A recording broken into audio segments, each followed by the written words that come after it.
So we're gonna do 1111 smoke detectors. And this video will be uploaded on YouTube, so it serves as a proof that it's been done. So here is 1111A. Here's where we installed it. These guys don't have any office space here, but I'll test it up.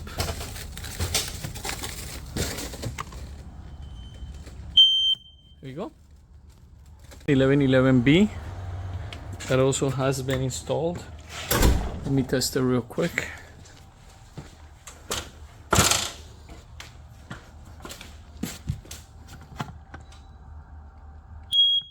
There you go. So here we have unit 1111C, and also has the smoke detector installed already. This one is unit 1111D. Okay, so here is 1111C, and here is the smoke detector on this unit. And here is unit 1111E.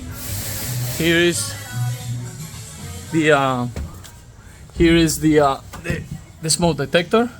Again, these guys don't have offices here neither.